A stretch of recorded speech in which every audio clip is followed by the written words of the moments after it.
Hello students, आज हम अध्ययन करेंगे आइसोमेरिज्म समयावता के बारे में। ये दो प्रकार की प्रदर्शित की जाती है कोऑर्डिनेशन कंपाउंड्स में। एक तो स्ट्रक्चरल आइसोमेरिज्म है, स्टीरियो आइसोमेरिज्म। स्ट्रक्चरल आइसोमेरिज्म पहले तो हम बात करते हैं आइसोमेरिज्म किसे कहते हैं। तो आइसोमेरिज्म होता है यदि किसी एक ही अणुसूत्र के द्वारा दो या दो से अधिक यौगिक प्रदर्शित किए जाते हैं तो उसे आइसोमर्स कहते हैं। उन यौगिकों को आइसोमर्स कहते हैं। इस परिघटना को आइसोमेरिज्म कहते हैं। स्ट्रक्चर आइसोमेरिज्म जो है इसको निम्न प्रकार से विभाजित किया जा सकता है। जैसे पॉलीमराइजेशन आइसोमेरिज्म, इसमें मूलानुपाती सूत्र समान होते हैं, अणुभार भिन्न भिन्न होते हैं। इसे एग्जाम्पल मैंने यहाँ दे रखे हैं। ये बनते इसलिए हैं कि इसमें लिगेंडों की जो व्यवस्था होती है उसमें नाभिक की जो संख्या होती है वो परिवर्तित हो जाती है, इसलिए पॉलीमराइजेशन आइसोमेरिज्म हमें प्राप्त होती है।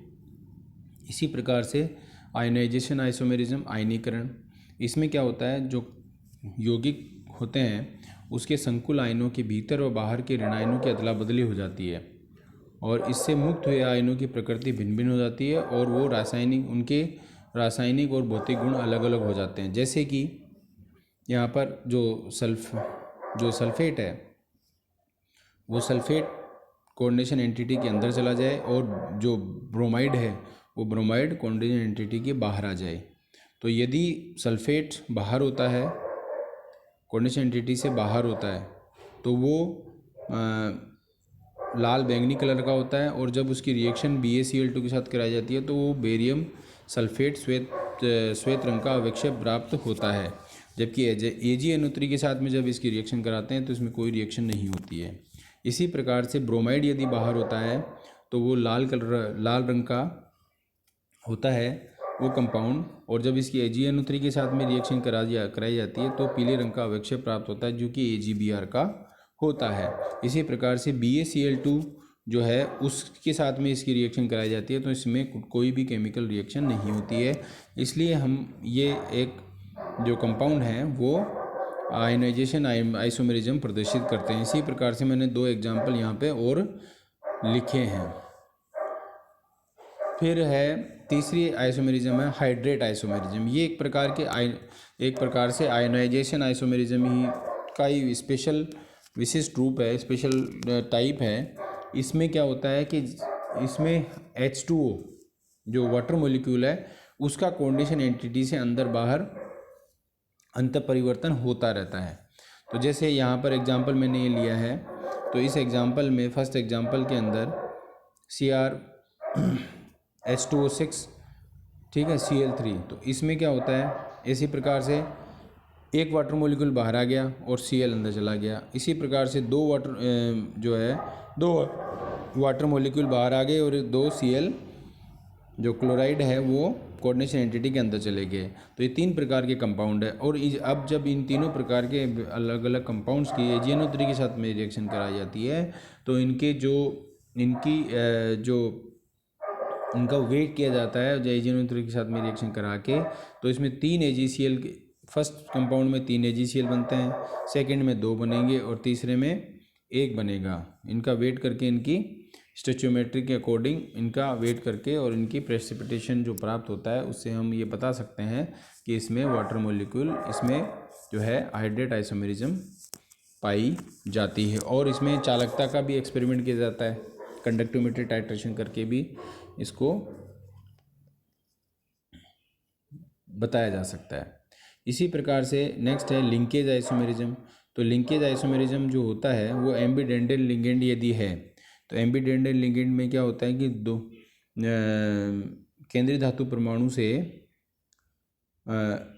दो जो एम्बीडेंट में दो अलग अलग जो एटम होते हैं लिगेंड के, वो मेटल के साथ में बॉन्ड बना सकते हैं, ठीक है। जैसे NO2 है तो NO2 में नाइट्रोजन भी मेटल आयन के साथ में बॉन्ड बना सकता है और ऑक्सीजन भी बना सकता है, ठीक है। तो मेटल आयन के साथ में यदि नाइट्रोजन बनाएगा तो येलो कलर का प्रेसिपिटेशन होगा, येलो कलर का होगा वो कंपाउंड, और यदि ऑक्सीजन बनाएगा तो रेड कलर का होगा। तो ऑक्सीजन जो बनाएगा वो अम्ल से अपघटित हो जाता है, जबकि NO2 से नाइट्रोजन से बनाने वाला नहीं होगा। और ऑक्सीजन से बनाने वाला नाइट्रस अम्ल मुक्त करता है, जबकि ये नहीं करता है। ये लिंकेज हो गया।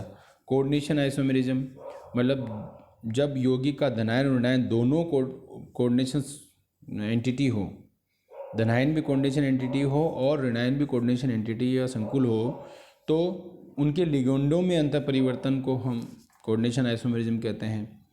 यहाँ पे NH3 जटायन है और CN6 जो है वो एनायन है। तो अब इनमें जो एक्सचेंज होता है, ठीक है, मतलब hexa ammine cobalt third, hexa cyanido chromate third, ठीक है।